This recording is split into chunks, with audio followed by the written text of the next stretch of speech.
Welcome to 2026. And before anything else, thank you. Thank you for staying with this podcast, for listening, sharing, and thinking alongside it as the conversation around AI quietly shifted from possibility to practice. So it feels right to begin this year not by predicting the future, but by pausing and asking what last year actually taught us. Because 2025 was not the year AI became intelligent, it was the year AI became real.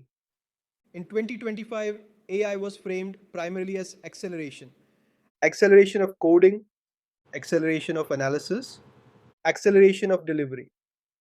The dominant belief was simple that intelligence could compensate for effort, that stronger models would reduce the need for deep engineering, that asking the right questions mattered more than how systems were designed, tested, and operated.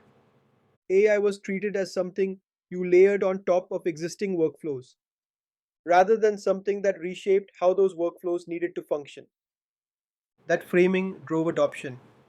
And at the same time, it created blind spots.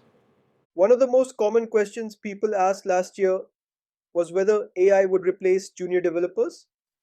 The answer turned out to be no. But what it did replace was tolerance for shallow understanding. AI made it easy to generate large volumes of code very quickly.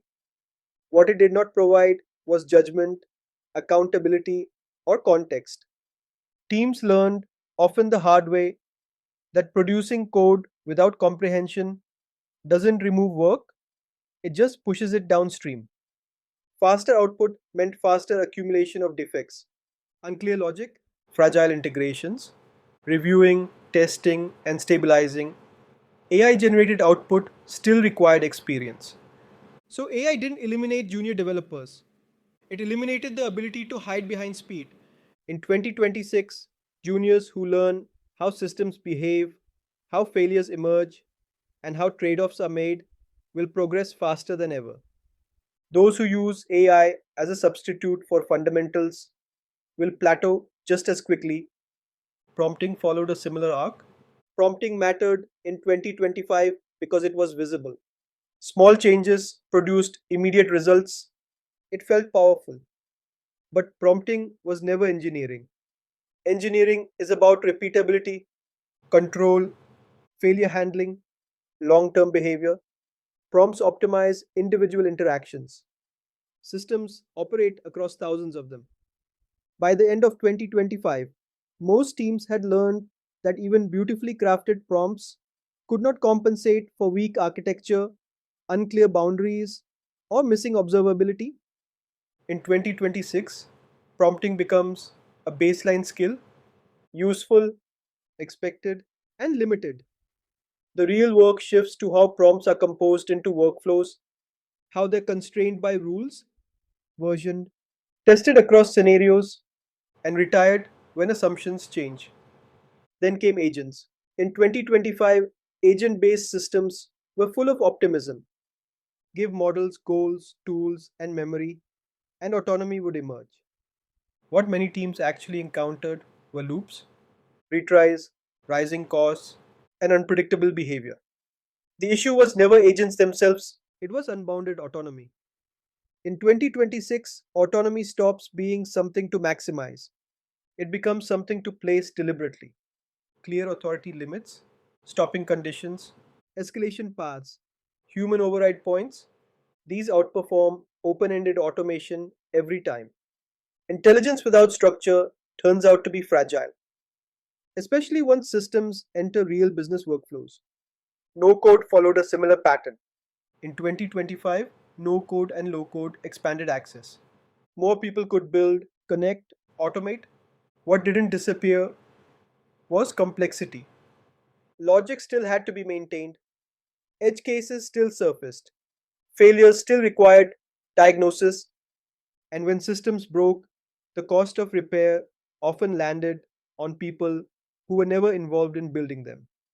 In 2026, successful organizations treat no code for what it is, a powerful surface layer, fast, useful, and risky without ownership.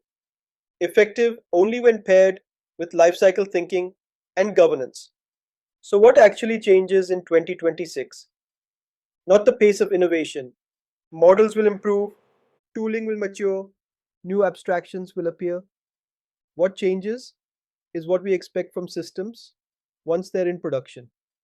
In 2025, most efforts began with capability, what the model could generate, what tasks could be automated, how quickly output could be produced. In 2026, capability is assumed. Attention shifts to behavior. How AI behaves across real workflows, not isolated prompts, across time, not single interactions, across ambiguity, incomplete context, and operational pressure. AI is no longer expected to sit beside business processes, it's expected to live inside them. That's where domain intelligence becomes central. Generic reasoning stops being enough once AI is embedded into products, platforms, and operations. Real value comes from systems that understand how decisions are actually made, business rules, data semantics, regulatory constraints, operational trade offs. These shape acceptable behavior far more than prompt sophistication ever could. Constraints are treated differently too: cost, latency, reliability, carbon impact, human load. In 2026, these are no longer reviewed after deployment. They influence architecture, model selection, workflow design, and execution strategy from day one. The question shifts from can this be automated to can this be automated sustainably at scale. This becomes even more visible as models evolve. In production, the same prompt does not reliably produce the same outcome over time. Model upgrades happen, backend optimizations change behavior, silent version shifts introduce variation, outputs drift, tone changes, edge cases appear. In 2026, this is no longer treated as an inconvenience, it's treated as a system design problem. Model versioning, upgrade readiness, regression validation, prompt stability, these move into the core engineering workflow. Governance follows naturally because managing model change is inseparable from managing system behavior. Failure resilience becomes explicit as well. AI systems rarely fail loudly, they degrade quietly. Confidence remains high while correctness erodes. Outputs stay fluent while decisions drift from intent. In 2026, resilient systems are designed to detect this early and respond predictably. Fallback paths, confidence thresholds, escalation logic, control degradation. These are built in from the start. Autonomy is redefined again in this context, not expanded by default, but placed within tension. And the role of people evolves along with it. Humans aren't positioned as reviewers at the end of a pipeline. They're designed into systems as stabilizing elements. Judgment, exception handling, accountability, these become system components, not afterthoughts. This shift shows up across the entire software lifecycle. In requirements and design, where domain understanding determines what should and shouldn't be automated. In implementation, where AI components are treated as evolving dependencies. In testing, where behavior is validated across scenarios, versions, and failure modes. And in operations, where drift, cost, and reliability are continuously observed. By 2026, advantage no longer comes from using AI early or using it everywhere. It comes from building systems that are grounded in domain reality, constrained by design, resilient by default, and accountable as they scale. And it's important to be precise about what actually entered production last year. This isn't classical machine learning quietly making predictions in the background. This isn't narrow automation hidden behind APIs. What entered production were large language models, generative systems, agentic workflows, code agents. systems that reason, generate, decide, and act across tools, systems that interact with humans in natural language, systems that evolve as models and orchestration layers change. That's what makes this wave different. And because of that, the most sustainable way to work with it is also the simplest. Treat it as software, not special software, not experimental software, just software. Clear requirements, thoughtful design, explicit constraints, behavior focused testing, controlled deployment, continuous monitoring. When built this way, generative and agentic, I stop feeling separate. They blend into applications, platforms, and workflows.